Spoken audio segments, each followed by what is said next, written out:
A brief of his profile. Architect Olamilekun Adegbite has over 35 years experience in architecture and construction. He holds a Bachelor of Environmental Studies and Masters of Environmental Design from the School of Architecture, University of Lagos. He also earned a Master of Science in Construction Management from the same university, that is Lagos State University. He also served as Commissioner for Works and Infrastructure in Ogun State from 2011 to 2019. Now, while serving as the Ogun State Commissioner for Works Infrastructure, he played a key role in the construction of roads, flyover bridges, and other infrastructural developmental projects in the state. He was appointed as Minister of Mines and Steel Development by President Muhammadu Buhari in 2019. Thank you once again for joining us. Thank you so much. All right, I won't be the only one, of course, to look at the focus on today's program. We have our panelist, Mines and Steel correspondent Mie Ogidi. Thank you very much for joining us. Thank you, Rose. All right, so Minister, let's begin this way. What can you tell us as an overview of the ministry that's talking about mines and steel sector before COVID-19 and now? Well, I think we have to give it to President Muhammadu Buhari.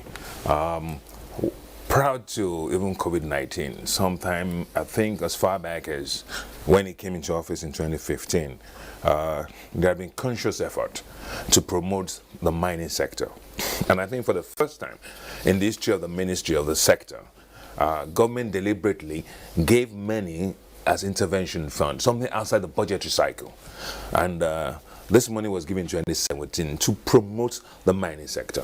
Mining is all about data and all that, you know, presenting the facts as they are under there to attract the right investors. And I think this administration, right from onset, even before I came on board, had focused properly towards diversifying the economy, of course, with the mining sector. And like I said, it has started. So it's a journey that was started even before COVID came in. And now with the COVID and, of course, the collapse of the oil and gas industry, it's even more imperative for us to move faster. A lot of plans that we had before, we have to add some impetus and make sure that we bring them to fruition sooner than later. Let me take this quote by Rachid Mesrad. He's a World Bank country director for Nigeria. He once said this in 2017. He said Nigeria has a favorable geological potential that, if adequately assessed, well exploited and sustainably managed, could support broader economic growth through the mineral sector. Now, from what you're saying, have we really tapped from what we are blessed with? Well, if you go back historically, Nigeria relied on mining prior to the advent of oil and gas. In fact, we say that most of the infrastructure that was used to develop the oil and gas, the money came from mining. When the British were here, Nigeria was quoted copiously on the London Metal Exchange, you know, for tin, for columbite, and of course for coal. We were a major exporter. At a point in time, Nigeria was the largest exporter of coal to the world. But with the advent of oil and gas, what happened was sort of we drifted away from mining. And I think sometime in the 70s, 75, 76, there was this indigenization decree, which of course made the major players in the mining industry in Nigeria then to leave Nigeria because of the indigenization decree. And of course, focus had gone away from mining of the minerals. And of course, we face oil and gas. So from then, there was a gradual decline, you know, of the mining sector. And I think, like I said, the awareness started coming back. I must say, even proud to President Muhammadu Buhari. But it was President Muhammadu Buhari administration that actually gave a bite to that. You know, it was more of talk. Okay, we need to diversify the economy, let's use the mineral sector and all that. But for the first administration to really back it up, I think sometimes 2017, there was an intervention fund of about 30 billion naira. Yeah. This is unprecedented because, you know, if you rely on the budget cycle, you know, the money, you will not move the sector forward.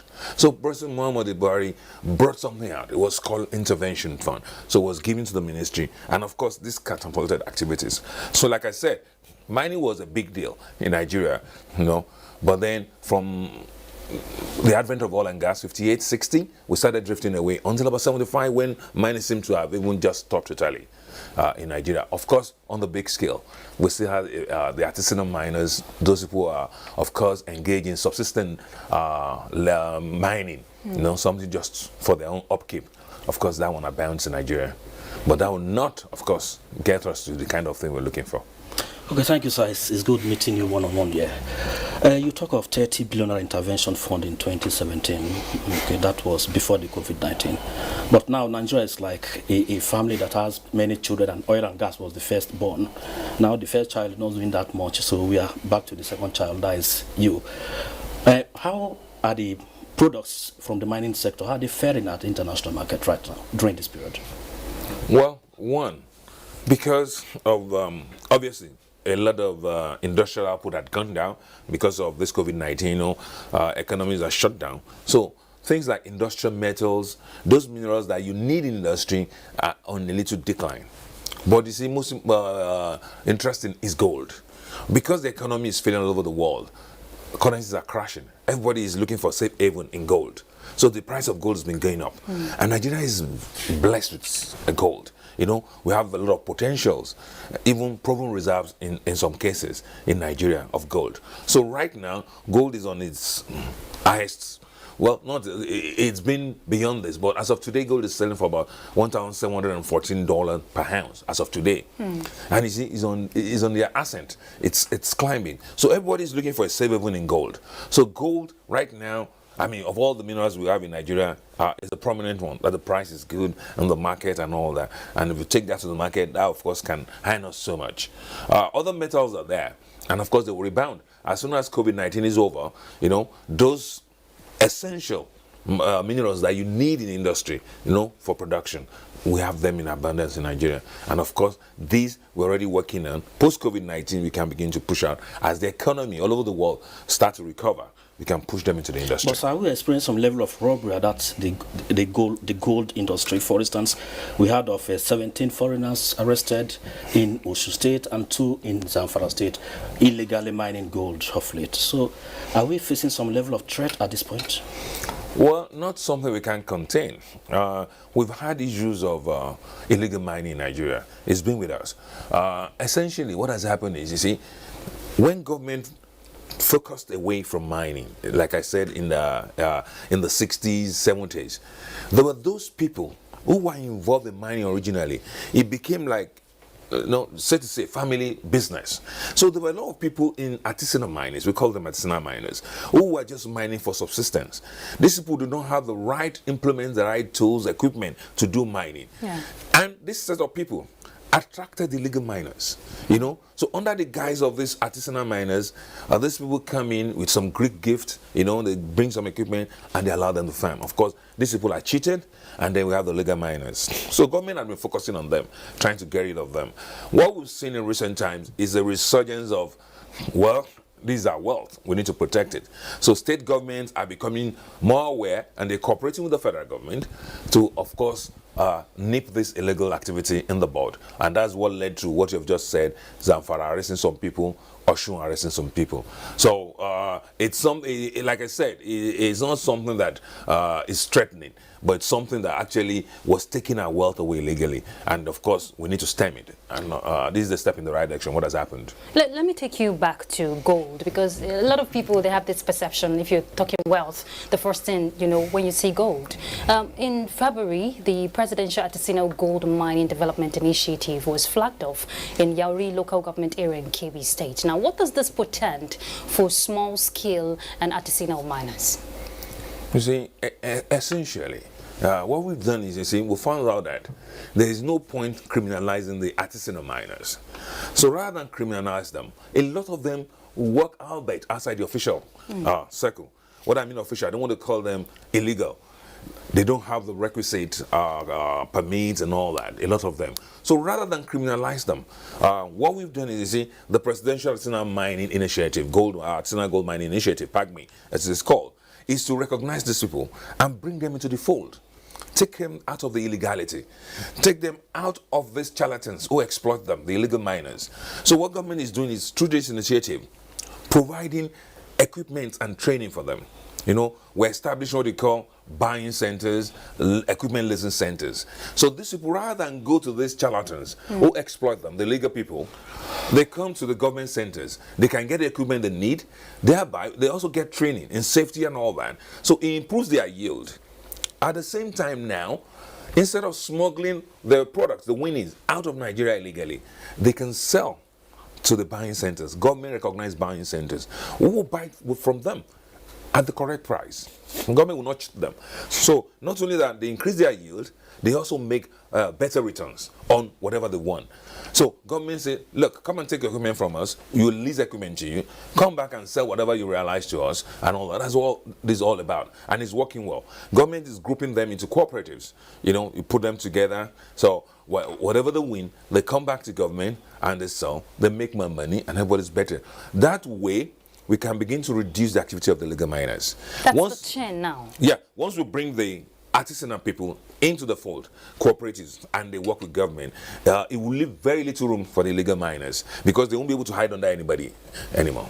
So, but they have a challenge in infrastructure. There's infrastructure deficit if we're looking at harnessing some of these potential you're mentioning. Well, if we have to streamline it. Well, mining itself comes with certain infrastructure, which of course, like I said work in progress. It's like what the president has done for us in terms of intervention. With mining, of course, you need good roads. You need rail transportation because some of these are very bulky materials which you can't transport by road. Of course, you also use the river. You need a lot of power. For instance, now there's a new initiative. When I came in, is a downstream policy that we're doing. Right now, a lot of people, what they realize, they export in that raw form. And it doesn't pay them very well. When you export whatever you realized in the raw form, there are a lot of impurities there. They buy it very cheaply from you. So we're saying, look, let's do some value add downstream. So, like if you are mining tin, let's have a smelting plant. You know, you smelt and then you export only tin ingots. That's pure. And then the price is so high. There, you realize more for that your effort. Now, for you to have a tin smelter plant, you need a lot of power, electricity. You need power and all that. So these are some of the infrastructure deficits that we have, which we are working on. So, like I said, it's work in progress. Provide transportation, provide power to these mining sites and all that. And of course, also give them equipment. This is part of the infrastructure that's needed. And of course, the training. So these are work in progress that's been done. Mining, for us to realize the full potential, we need to put in a lot of money. Now, I dare say that the money put in then is working for us. But now, especially with COVID-19, we need to do more in terms of injection of funds so that we can get to where we want to go faster. So basically, that's where we're heading. Okay, so 5 billion naira was generated by the Bank of Industry in partnership with our ministry. That is 2.5 billion naira per agency. And that was even after the 30 billion naira. And that was probably to empower the unorganized miners, since we should not criminalize them. This is about 2-3 years back. Nigerians are afraid. Hope this money will not get to portfolio carrying members instead of the real miners. Well, let me correct you first. That 2.5 was part of the 30 billion. Okay. The 30 billion given to us, 2.5 was set aside for that purpose. Okay. You know, some of it was used for data collection, that's exploration. So it was part of the 30, it's not outside. What we did was partnership with Bank of Industry. Well, of course, who have the so to say, they have the manpower, they have the training and the know-how to deal with that kind of loan. So what we did was they give Bank of Industry 2.5 billion naira, and of course they'll put a counterpart fund of 2.5 billion to make a fund of 5 billion naira. This is meant for the artisanal miners and the small-scale miners, for them, just in line with what I'm saying, to access funds. One, to buy equipment, to develop their mines and so many other things. This money is available at a very low interest rate, 5%, but of course spread out. The way it was structured is you can take a maximum from a minimum of about 5 million to a maximum of 100 million per individual. So this has been going on. Like I said, the fund was given to us in 2017. So you can see that, I mean, just about 2 years, because part of that fund was given to Bank of Industry. It's something that is there. What we found that a lot of people at Sinam Islands could not access that fund. Yes, I was going to ask you Yes, they could not access that fund because, you see, they were not structured in such a way to take something that formal. A lot of people can't even do a business development plan. You know, if I take this money, how do I intend to pay back? What do I want to use it for? You know, there's still some basic thing, because, and then we need to disabuse the minds of our people. Everybody sees that as a grant, my own share of the national cake. We need to disabuse people's mind. If you take this money, you must pay back. Yeah. It's to help you, and of course, by helping you, we help others as well when you pay back. So this is an ongoing process. A few people have been able to access that fund. We've granted about 3, 4, 5 people that fund. But then we need to do more. We're looking at it again. So, okay, how can we relax the conditions without necessarily throwing away the money? I'm impressed that, okay, the money was put before I came in, but when I came in, the money is still there. It's not somebody telling you a story that, oh, we've given it to 100 people and then the money is gone. So it's still something good, because the money is there. What we need to do is see how better ways of easing the access to that money. And one of the ways we're working on is this through cooperatives, to use peer pressure. You know, so if you're in a cooperative that is registered, a properly registered cooperative, your cooperative body can stand as guarantor for you. Do you have a database for that? Oh, yes. Okay. There's a department in the ministry. It's called Artisanal and Small Scale Mining Department, ASM department. And that's essentially their job. I think as of the last count, we've registered over 300 cooperative bodies. So these cooperatives, we help them to prepare the paper, you know, get them to register, do the proper thing, and they can now access this fund as a body. So you can say, look, this member wants to take this money, we'll all support him, and we'll guarantee when he pays back, other members of the group can access some same fund. So it's work in progress. But I must say, we've realized that this money is even small. If we were to give 100 million to 50 people, 5 billion is gone. You know? And this is something that is one of the things we're working on post-COVID. We need a more robust fund, something in the neighborhood of 200, 250 billion naira to be able to give to the industry, because there's so many activities all over there, people who need this.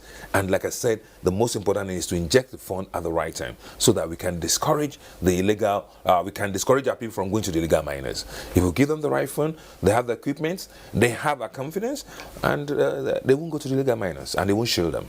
The Nigerian Institute of Mining and Geosciences and that was established in 2018 or so. Now, that was set up and assented to by the president to help develop the capacity, the manpower of these miners. How have the ministry fared in that regard? What in terms of capacity building? Because you're using out loan to people. Do they have the capacity? That school actually had been on longer than 2018, okay. But the hack was passed in 2018. I think that's what you're referring to. That school is more of a postgraduate institution, you know.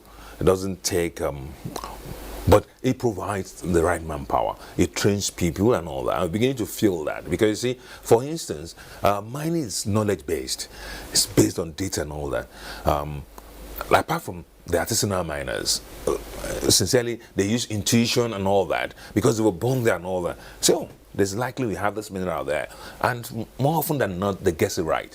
But you see, to do proper mining, you need to do more than guesswork, which is what they do, because oftentimes they miss as well.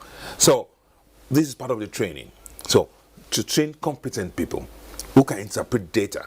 You can obtain your data from the Nigerian Geological Survey Agency. That's one of our agencies, the frontline people. If you're interested in mineral development in Nigeria, they are the people to approach first. You go to them and you can get data. They can give you data on any particular mineral you want. We've identified about 44 so far in Nigeria. Or if you say, okay, just give us all the minerals you have, and they can give you this data map, which are very indicative and all that. So we develop the right kind of manpower who can interpret this, who can say, oh, let's work further on this, let's do further exploration here, and the likelihood that we'll get something here and all that. So the school is fulfilling its purpose and all that, and it's there. It's okay, so I'm still taking you from there.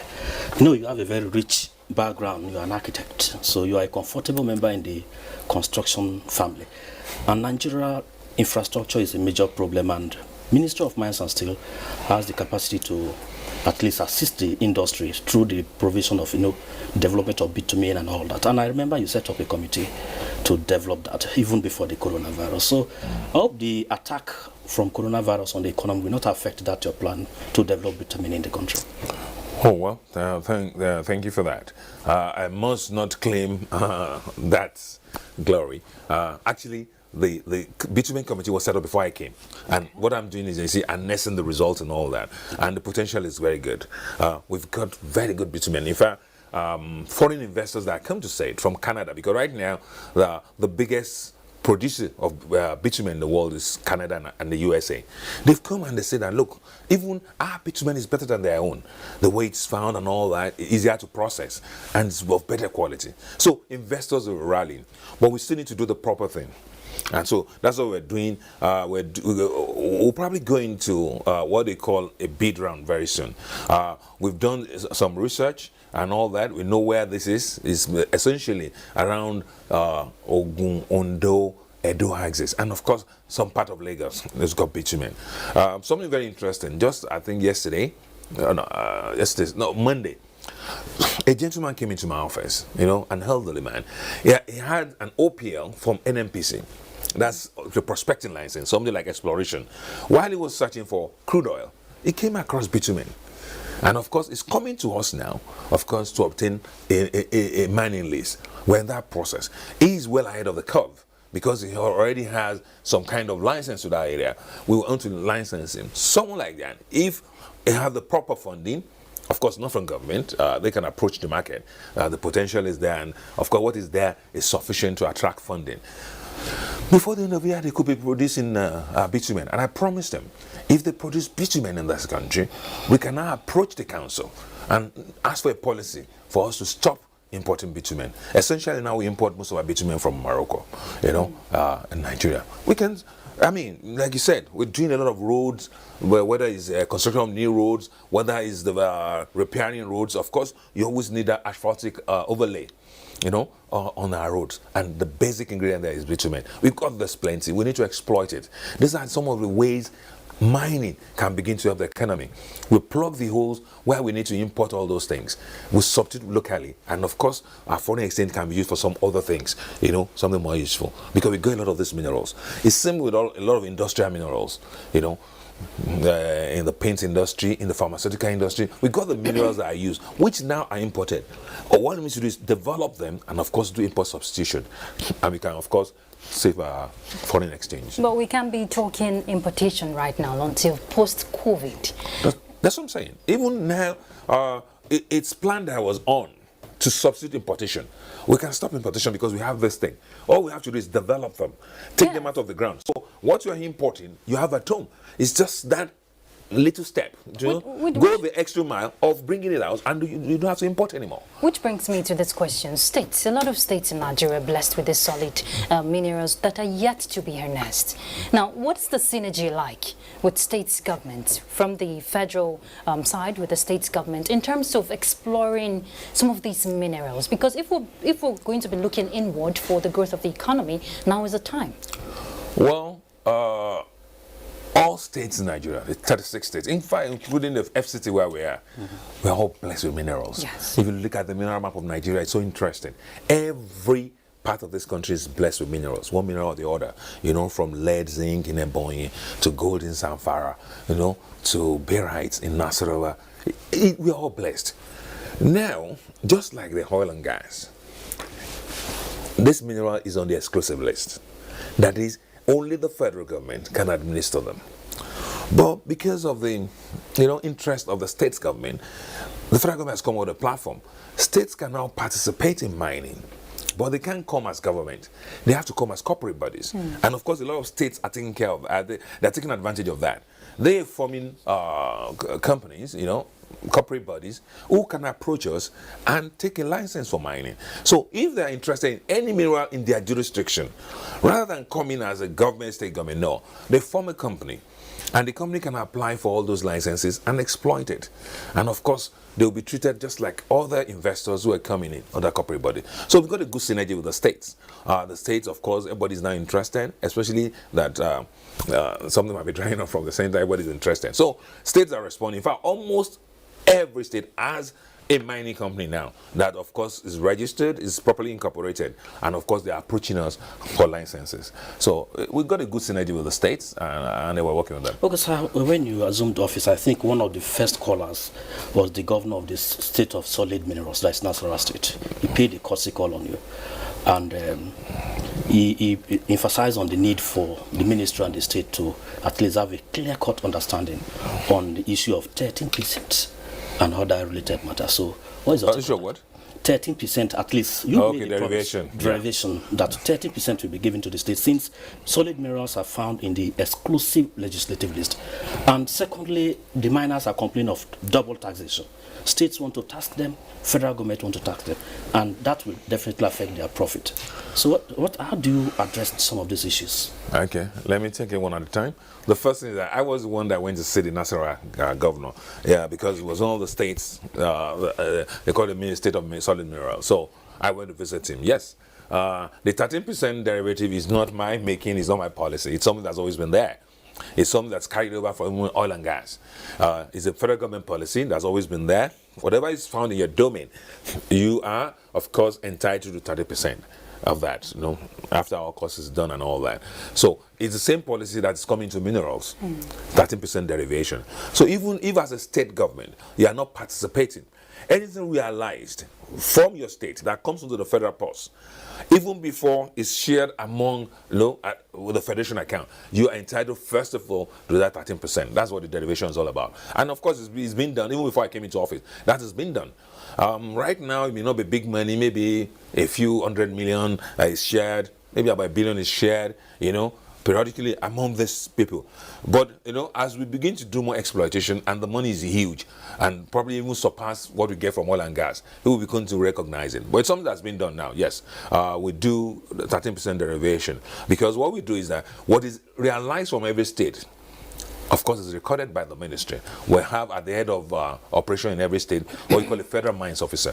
And of course, they monitor that and it goes into the federation account. So at the sharing, at the federal allocation account, that money, of course, is done, 13% is done to every state before the rest goes into the purse.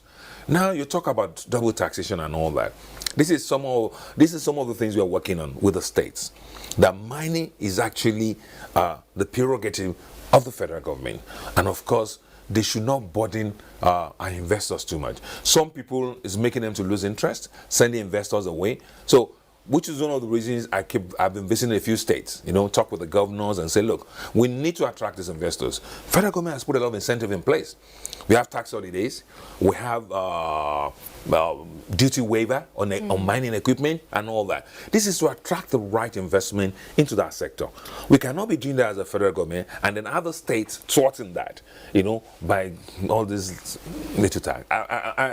Every governor, of course, wants the best for is our people. Yeah.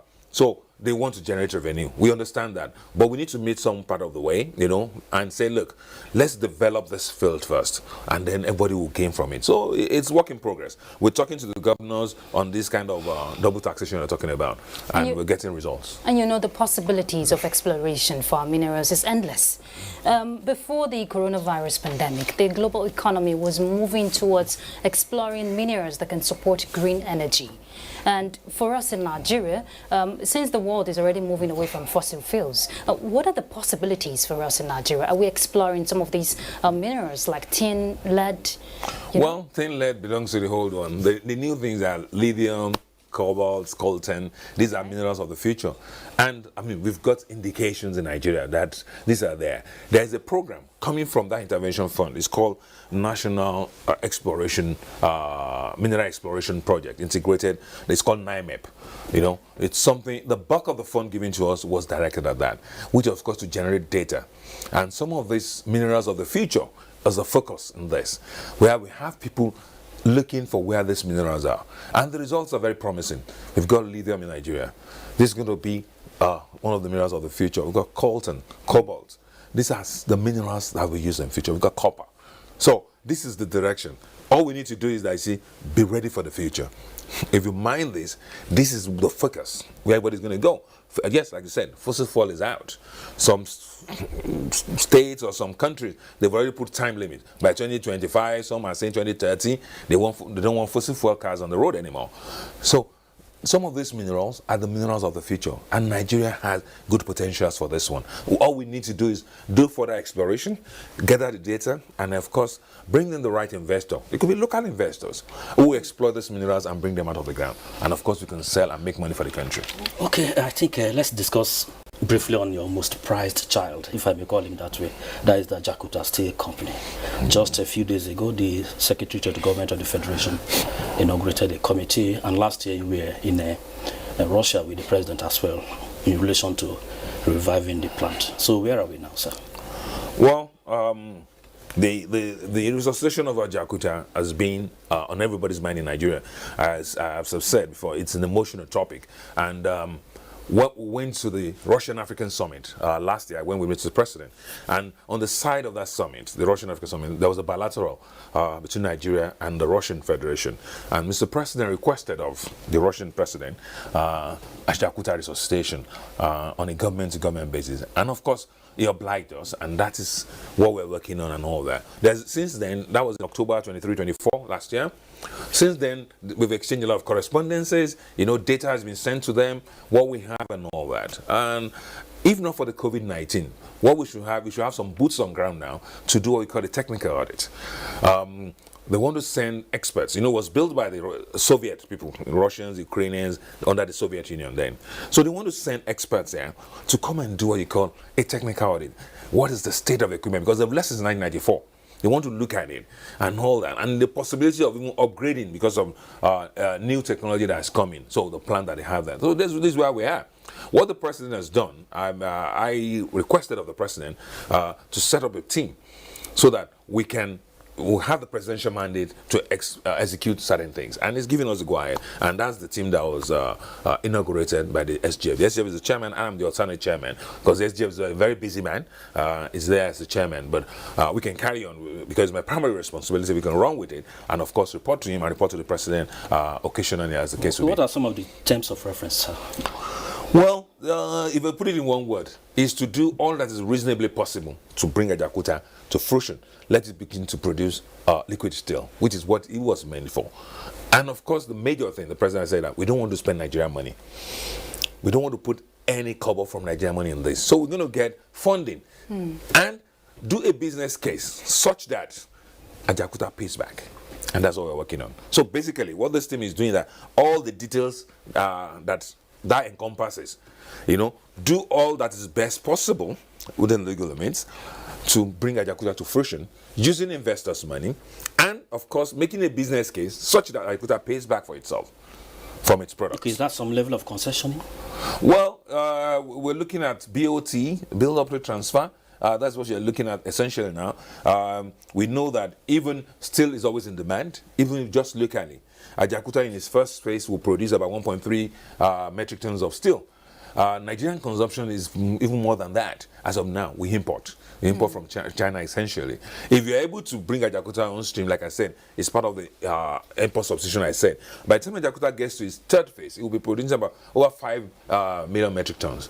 Of course, which will satisfy local demand, and of course, we can begin to supply to the West African sub-region, taking care of this after thing. But So, would you say in any way the COVID-19 could stall the process? Because we're looking at huge funds coming into this and not from Nigeria's pocket. not so much the fund. COVID-19 has already stalled, like I told you.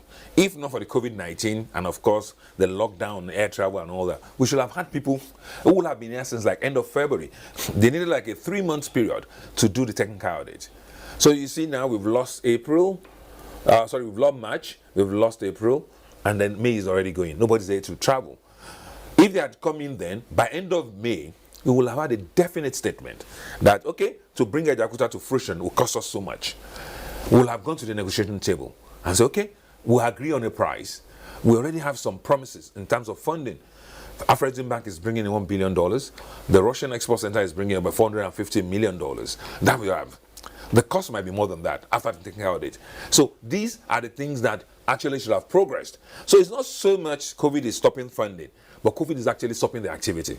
But there's a 13-man panel that has been inaugurated. What strategies is this committee looking at? Well, like I said, a lot of work has been going on even before this committee. The people you see on the committee, which is essentially myself, we've got Ministry of Finance, of course, represented by the Permanent Secretary. We've got the Ministry of Justice, represented by the Permanent Secretary. My ministry, of course, the Permanent Secretary and myself are in there. The head of Ajaokuta itself, the Solar Administrator, the head of NEOMCO, that's the major iron ore company that supplies, is also on that committee. Then we've got some industry experts on that committee. And that committee has been working for a while, even since December, since we came back from, they've been working. So it's like making this official. This is the committee that has been, liaising with the Russian and, of course, with Afreximbank, giving them data, what they require and all that. And we've got a position where they were supposed to come in and do technical audits, which will have taken us forward. We will have been looking like end of this month, we say, oh, Ajaokuta is going to call X amount. We'll sit down, negotiate, and begin to get the fund. That's where we should have been at the end of this month. But of course, better late than never. As soon as this air travel is lifted, the ban on air travel is lifted, these experts will come in to start the technical audit. So are we facing any challenge from the courtrooms? What is it? From the courtrooms about Ajaokuta, or legal cases? Well, Ajaokuta has some legacy legal issues, which of course has been taken care of by the Ministry of Justice. We have some legacy issues and they've been taken care of. But I mean, without prejudice to that, we are forging ahead with this. It's most important for us to realize this project. It's going to catapult this country. There are a lot of values that you have downstream once you produce steel at that level. Apart from like the infrastructure I said, it's going to revive a lot of industry, and all that. So it's something we want to do and we must do. Those legal things you're talking about, the historical ones, of course, the ministry is on top of it. Ministry of Justice is on top of them.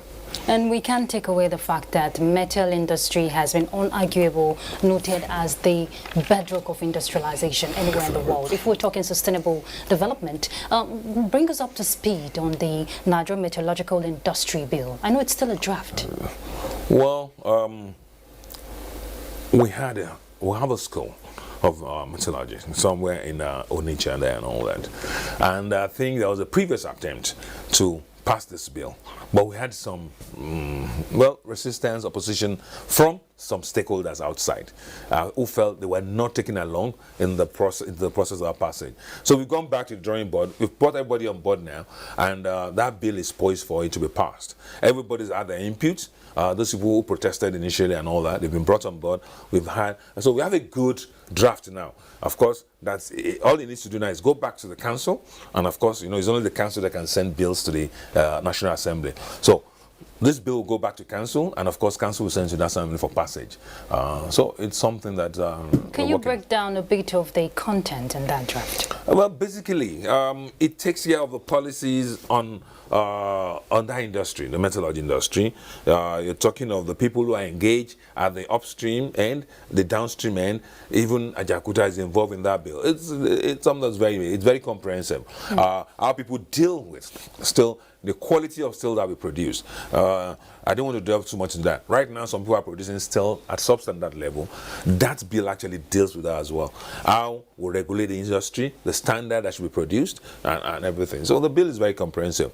Like I said, we had that little itch when some people, the bill hasn't passed them because it was actually going to second, third reading in the National Assembly. When this group, I don't want to mention the group, it's a well-established body, and of course they said they were not carried along. So we've gone back to the drawing board. Everybody's now on board, and we are pushing it back to the National Assembly. It's a very comprehensive bill. Minister, we have estates. I can remember Shiusagaru Estate in Ajaokuta, hospital, hydropower plant and all that, and this property has been lying there for over 40 years. In terms of protecting those facilities, security-wise, what efforts are you putting in so that they won't be vandalized during this period? Well, I must say this.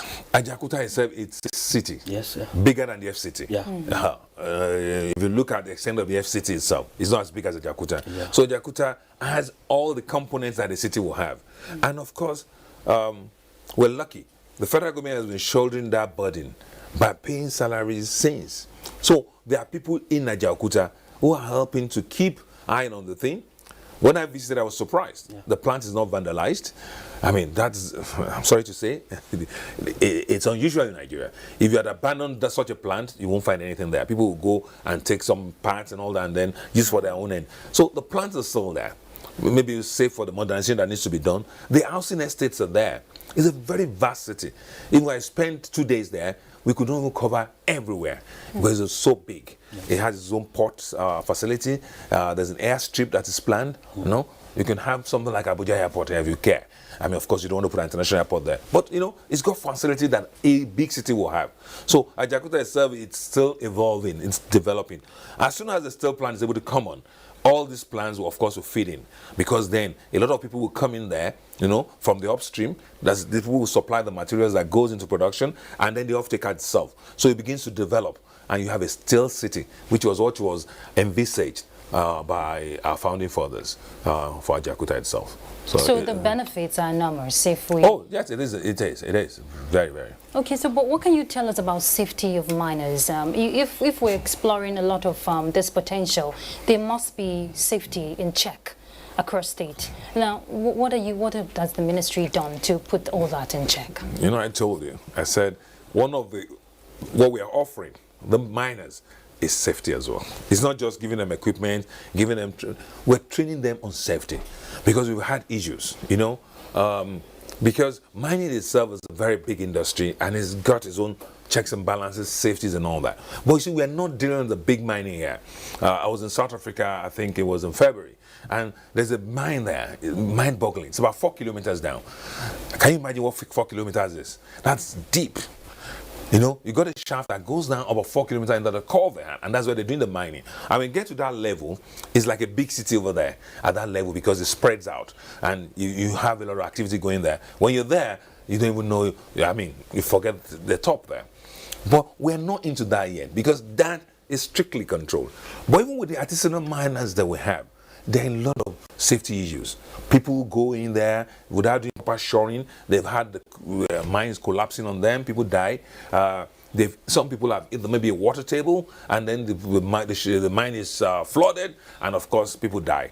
So these people have been taught rudimental safety, health safety, and what have you. So it's something that's ongoing on. Part of the package you are giving these artisanal miners is safety training. How to ensure that they're safe when they're doing this mining. So it's an ongoing thing. But when you come to the proper formal mining, of course, it's got its own protocol. You know, where even when you're doing 200 meters down, you know that you're risking life because you need to breathe at that place. You have to do proper prevention. Your walls don't collapse on you and all that. So that, of course, has its own protocol. We are not reinventing the wheel. Their mining jurisdictions are very mature. They've done this.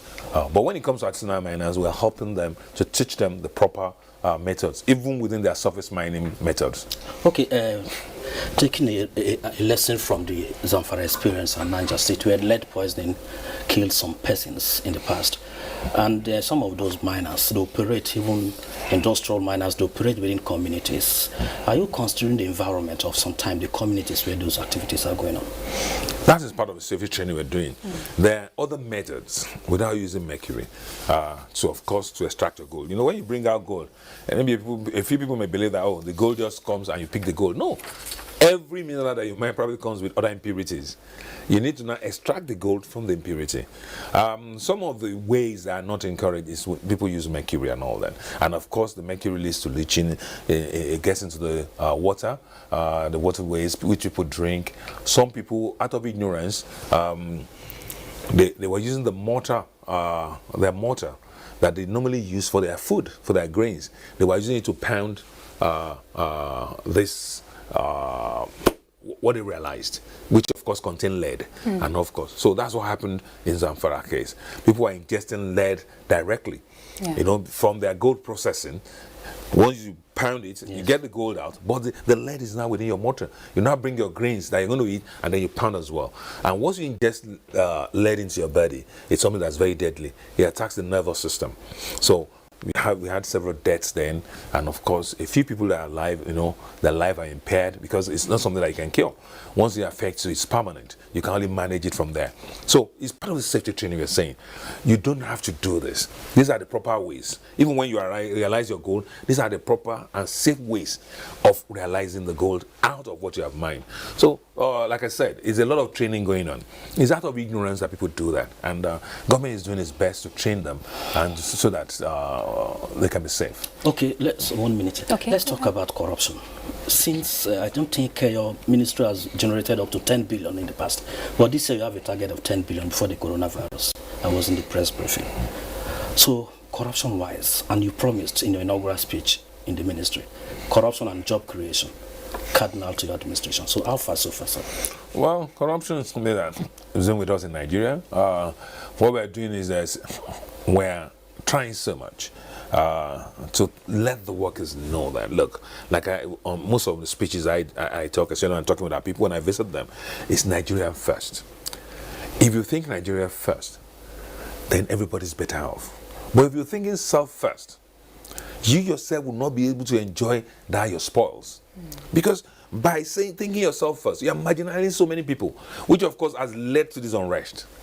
But by thinking Nigerian first, you're baking a bigger cake where everybody can participate, and then you can have peace of mind the little you get.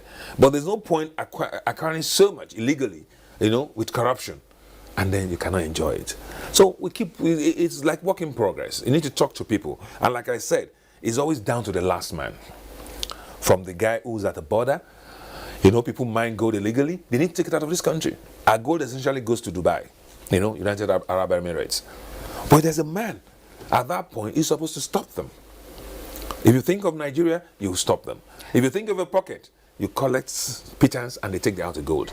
By robbing the rest of Nigerians of their wealth, you are depriving Nigerians. And you are making things more difficult. When you make things more difficult, the country becomes what it is.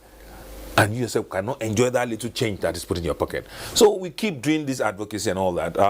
We did some brochure pamphlets that were placed at the ports. It's not just left to the customs officer, immigration officers. They are at the front there. Even then, at the mining site, the local people who cooperate with these people, or collude with them, let's say, to make sure they do this thing. So it's down the line. Everybody must do their bit, and even you that you see them, you should report. Because this recent arrest was going to whistleblowers, people who did the right thing and say, oh, these people have started again. And of course, government acted on that and they were arrested. So everybody's got to do their bit when it comes to corruption in Nigeria. If everybody would think Nigeria first, then we'll all be better for it.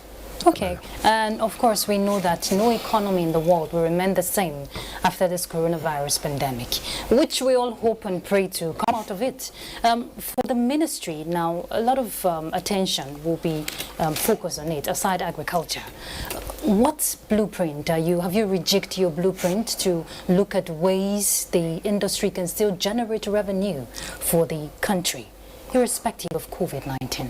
Well, it's not so much rejigging, because like I said, we were on a journey. All we need to do now is to move faster. Because we're not relying on investors again. No. For now. Well, you see, that's the thing about investment. Money will always flow to where there's good return. And that's what Nigeria pretends. Apart from the fact that now, of course, with this COVID, a lot of manufacturing is coming out of China. Everybody's realizing that now. And Africa is the next frontier. Nigeria is positioned to receive this investment. People are going to move their manufacturing here. We've got the manpower. And of course, our money is good. Good exchange rates. So that means they can produce in a cheaper way and all that. So Nigeria, we are poised for that. But we've been on this journey. It's something that I say, okay, because of funding, we need to graduate this, we'll do this. So we want to be somewhere by this time. Now, because of the COVID, we might need to, if you want to use your word, rejig. But essentially, what we need to do, we might say, okay, let's move faster. So the fund intervention you are looking at to come gradually, you might say, oh, we need to have a large intervention again at this point so that we can be where we need to be faster. Basically, that's it. But our blueprint stays in place. We know where we're going. We've been working on the minerals of the future. and all that. We've been working in industrial metals, we've been working on gold and all that. But now we may need to move, maybe we were doing long distance before, we might need to go into a sprint. Okay, we're winding this down. I don't know if Mia has a final question. Nothing much, just a brief on the Mindiver program, that is World Bank assisted program to at least diversify the nation's economy. Are we receiving any support from the World Bank or international bodies to at least improve on our resources? That is one of the things I said when I said we need to thank President Muhammadu Buhari, because apart from the intervention which was given, they also got the World Bank to support the mining sector. That's what you call the Mindiver. So, the Mindiver is done fantastically well. Because what investors internationally wanted, they wanted us to upgrade certain things. Like now, if you want to come into Nigeria to find out anything about Nigeria or mining, the first port of call is the data center. That's the Nigerian Geological Survey Agency. Now, with the Mindiver, we've been able to put them out there. You don't have to leave your country to come to Nigeria to come and ask, oh, do you have gold? Or where do you have lead? Or where do you have coltan? From the comfort of your bedroom or your office, anywhere in the world, you can go onto that platform. And then you can begin to see data about Nigeria. The data, of course, are in layers. Some, they are accessible for free. Some, you have to pay some fee to be able to access data. This data, of course, will allow you to take the right decision. Okay, this is what I want to do, this is what I want to do. And, of course, the next stage is the licensing. That's the cadastre office. How you obtain your license, exploration license, mining license. Now, also, Mindiver has taken this onto another pedestal. Anywhere you are in the world now, you can access our licensing regime. Okay. A lot of Nigerians go out there and say, oh, I have this license, come and partner with me. Some investors have found that down to be true. But before, they had to come down to find out. But now, from the comfort of where you are, you can look in and say, oh, this man has, yes, this license belongs to him. Or you yourself can apply for a license from whatever you are, remotely. These are some of the improvements that Mindiver has brought to us. We've taken it to international standard, and that's where we are now. So in a word, are we planning to retrieve inactive licenses?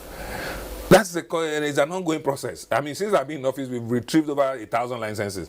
You see, there are protocols for that. You can't just take somebody's license because they can take you to court. And the good thing is, I see several people are taking the ministry to court. We've never lost any case. All right. I'm afraid, Honorable Minister, that's where we call it off, because we've run out of time. Thank you very much for coming on the program. And just like the mineral resources we have in Nigeria that is yet to harness, I know you have so much you want to put on table for us here. Thank you very much for coming on platform. Thank you so much, Ruth. And I appreciate also, it. I want to appreciate Mia Ogidi, our Mines and Steel correspondent. Thank you for your contribution. Thank you, Ruth. All right, for the past 15 minutes and more, we have been exploring Nigeria's mining sector and sustainable development. Now, the goal is to see that 3% of the mining sector contribute to the GDP by 2025. There's so much to harness in Nigeria. All we need to do is look inward. That has been Platform. I'm Ruth Agwele. Thanks for your time. Bye.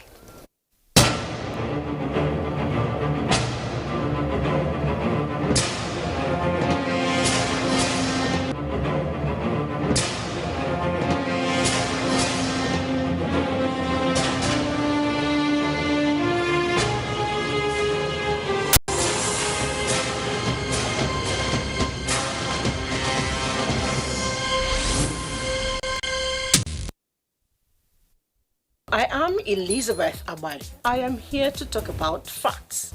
There is so much misinformation and distortion out there, especially on the social media. All it takes is just a click and the fake news goes viral. However, here in NTA, we deal with facts.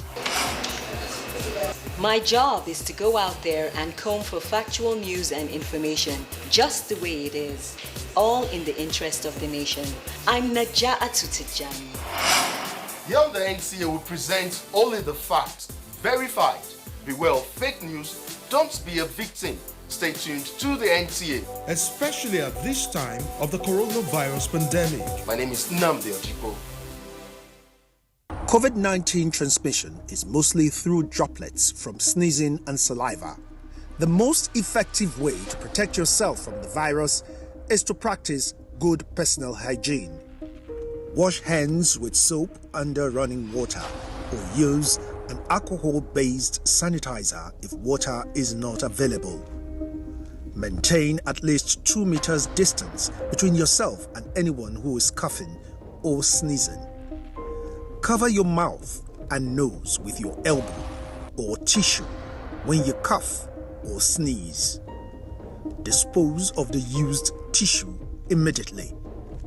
If you have traveled recently to a country with COVID-19 outbreak in the last 14 days and you have a fever, cough, or breathing difficulty, call NCDC toll-free numbers before going to the hospital. This message is from the National Orientation Agency.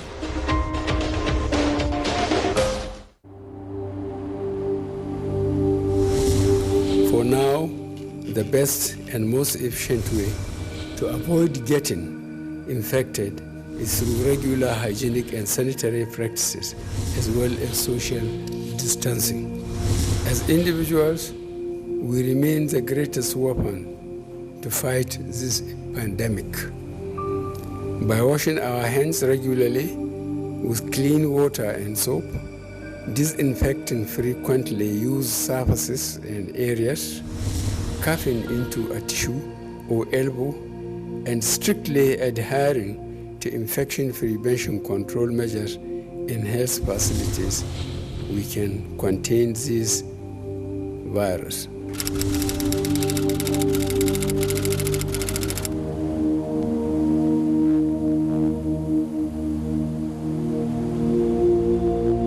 You can follow us on all our social media platforms: Facebook at NTA Network News, Instagram at NTA Network, Twitter at NTA News Now, YouTube at NTA News Online. Or visit www.nta.ng.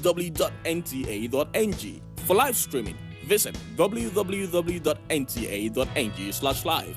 Now, you can stay updated on the go, be it on your TV, iPhone, laptop, or iPad, or download the NTA mobile application from your Play Store or App Store. NTA, you can beat the rich. 24 hours a day, 7 days a week. You can watch NTA International live on your TV, computer, iPad, tablet, and phone. Log on to visiontv.co.uk and click on Entertainment, then NTAI. You can also download the iOS or Android app on your mobile devices to watch NTA International on the go, anywhere in the world. NTA International, your window to the world.